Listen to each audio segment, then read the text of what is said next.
શું નામ છે આપનું? હું જયંતિભાઈ ચૌધરી. ઘણા વર્ષથી આ તકલીફો અમને આ નદીની અંદર પાણીની છે.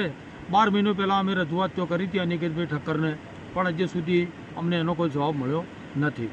હું અપંગ વ્યક્તિ છું અને અમારે અહીંયા બાળકો, દૂધવાળા એ લોકોને જવામાં બહુ તકલીફો પડે. જ્યારે નદી આવે ત્યારે અમારું દૂધ ત્યાં ઘેર પડ્યું રહે છે. અમારા બાળકો સ્કૂલે પણ જઈ શકતા નથી, પણ સરકાર અમારું કોઈ ઓફળતી નથી. 12 મહિનાથી અમે ઘણી રજૂઆતો કરવા છતાં અમને કોઈ પ્રશ્નનો જવાબ મળ્યો નથી. 2-3 મહિનો પહેલાં એક નાળું બનાવ્યું હતું કોકરીનો, જે પહેલાં વરસાદની અંદર તૂટીને જતું રહ્યું. સરકાર ખાલી અમને આશ્વાસન આપ્યું, બીજા દડે તૂટી ગયું. જે અમારા ખેડૂતોને ભેગા થઈ અને બધી જગ્યાઓ સાફ કરાવવી પડી. હું અપંગ વ્યક્તિ છું. અહીંયા લપસીને મારો હાથ ભાગી ગયો. 1 લાખ રૂપિયા મેં ખર્ચો કર્યો. આજે સુધી પણ 2-3 મહિનાથી હું ઓછામાં છું. એની જવાબદારી કોણ રાખશે? આજે સરકારને અમારી કોઈ પડી જ નથી. વોટ લેવા હોય ત્યારે આવી જાય છે કે અમને વોટ આપો, જ્યારે અમારું કાર્ય થતું નથી. મારા ગામની અંદર એક પાર્લર ચાલે છે, જે હું અમારમાં ધંધે જઈ રહ્યો હતો અને ત્યાં કોકરીનો મોટો ટેકરો કરેલો, જેની બાજુમાં ખાડો હતો. રાત્રે વરસાદ આવવાથી ખાડો પડી ગયો હતો. હું ઉપરથી નીકળ્યો, મારું એક્ટિવા પલટી મારી ગયું, જેથી મારો હાથ ભાગી ગયો. મેં કલ્પેશભાઈ પટેલને તો 1 લાખ રૂપિયા ખર્ચો કર્યો, છતાં હજી સુધી 3 મહિનાથી ખાટલામાં છું. મારો ધંધો બગડી ગયો, પણ છતાં હજી સુધી મારો હાથ હાજો થયો નથી. એની જવાબદારી કોણ રાખશે? આજે કોઈ ઘરડું માણસ પડી જશે તો એની જવાબદારી કોણ રાખશે?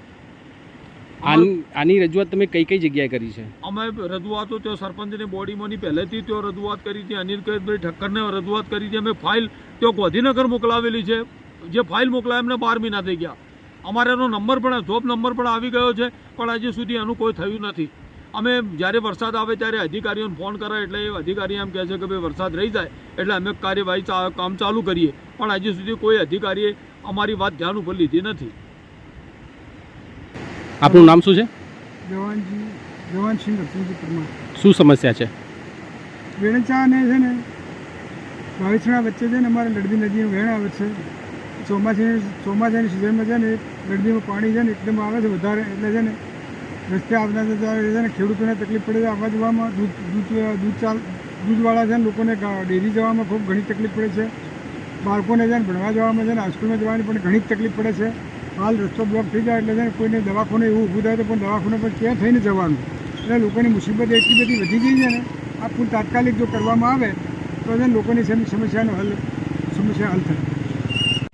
મિત્રો, પાલનપુર તાલુકાના વેડંચા ગામમાં આ વેડંચાથી ભાવિસણા જવાના રોડ ઉપર આપ જોઈ શકો છો, જે રોડ છે એ તૂટી ગયો છે અને એ રોડ ઉપરથી પાણી જઈ રહ્યું છે. પાણીના અંદરથી લોકો પસાર થઈ રહ્યા છે અને આપ જોઈ રહ્યા છો કે નાના નાના બાળકોને પણ આ પાણીમાંથી પસાર થવું પડે છે. ગામ લોકો ઘણા વર્ષોથી ઘણી રજૂઆતો કરી ચૂક્યા હોવાની કબૂલાત કરી ચૂક્યા છે કે અમે આ સંદર્ભે અહીંયા ઘણી રજૂઆતો કરી છે કે અહીંયા અમને પુલ બનાવીને આપવામાં આવે કે જેથી અવર જવરમાં અમને કોઈ તકલીફ ના પડે.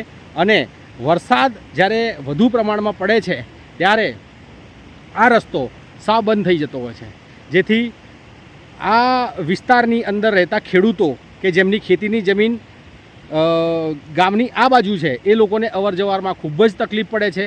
અને એના લીધે એમની આવક ઉપર પણ, કારણ કે પશુપાલનનો વ્યવસાય તેઓ ખેતરમાં કરતા હોય છે, ખેતીનો વ્યવસાય એમના ખેતરમાં જ હોવાથી એમને ત્યાં આગળ જે કંઈ એમની ધંધાકીય પ્રવૃત્તિઓ કરવાની હોય એ નથી કરી શકતા અને એના લીધે એમની આર્થિક પરિસ્થિતિ ઉપર પણ ઘણો બધો ફરક પડે છે.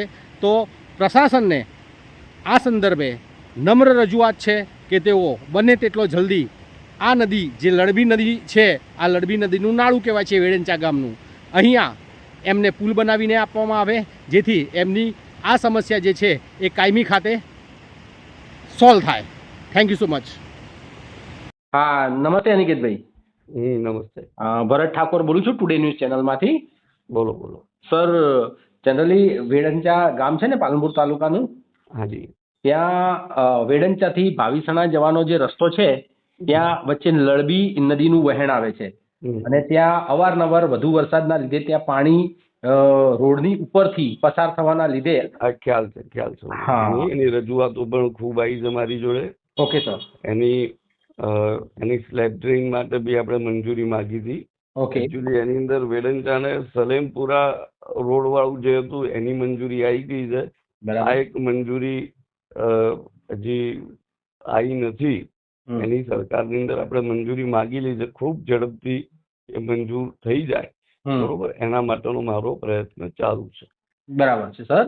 ગામના લોકોની રજૂઆત એવી છે કે જે રસ્તાની હાલ જે સ્થિતિ છે ને એ લેવલ કરતા થોડોક ઊંચો અને નીચેથી નાળા નાખી અને થોડો રોડ ઊંચો હાલ પૂરતી જે મેં સૂચના આપી છે પંચાયતને, હા. એવી સૂચના આપી છે કે નીચે જે અત્યારે પાણી ઉપરથી જાય છે ત્યાં આગળ, અને જે લોકોએ ખૂબ જ હેરાન થવું પડે છે, એ પરિસ્થિતિ મેં પણ એકવાર જઈને દેખી આવ્યો હતો.